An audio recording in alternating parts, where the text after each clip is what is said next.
jeux sont faits. On le sait, mais on fait mine de ne pas le savoir. Pour tout être embarqué à bord, la fortune a réservé un sort. Personnel, exceptionnel, heureux ou malheureux, fabuleux ou nébuleux, mais un sort qui retient prisonnier une âme dans un corps, du premier souffle de vie jusqu'à la mort. C'est prédéterminé, prédestiné. Comme on dit, sur mesure pour chaque créature. Tout est normé, orthonormé dans le grand livre de la création. Et c'est tout un programme. Alors, je laisse en suspens la question de savoir qui l'a écrit pour me préoccuper juste de ce qui est écrit. Et que les orientaux appellent littéralement le mektoub. Alors, moi je préfère, pour être plus clair, utiliser un autre vocable pour rendre mon propos un peu plus palpable, celui en fait d'algorithme. Algorithme, ce mot date du 9e siècle. On le doit à un mathématicien perse, El-Khwarizmi, et qui désigne une suite finie d'instructions pour trouver à chaque problème une solution. Comme si derrière toute traversée du désir, il y avait une application pour venir à bout de toute complication. Algorithme, algorithme, algorithme, algorithme, algorithme, algorithme.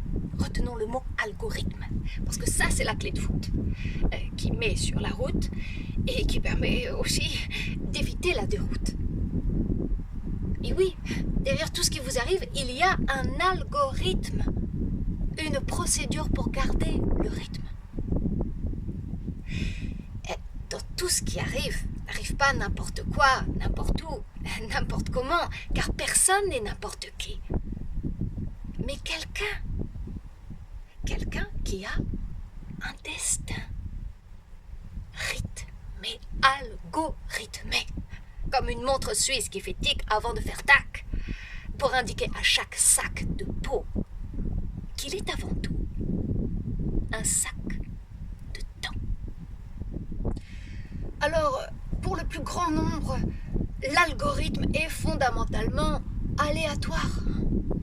C'est la tuile qui tombe sur ma tête, non sur la tienne, ou sur la tienne et non sur la sienne. Chienne de vie. Voilà, c'est un peu bête, mais c'est comme ça, les aléas de la vie.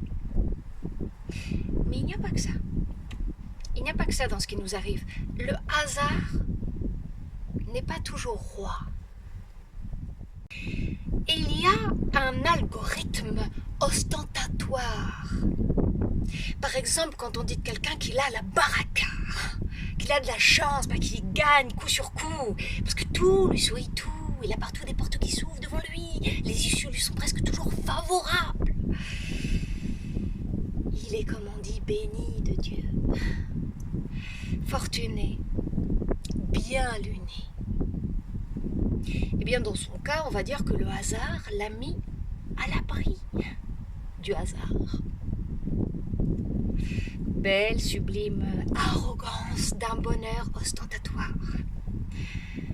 Donc, il est où le bonheur? Eh bien, il est là, dans son petit paquet, chez celui qui l'a.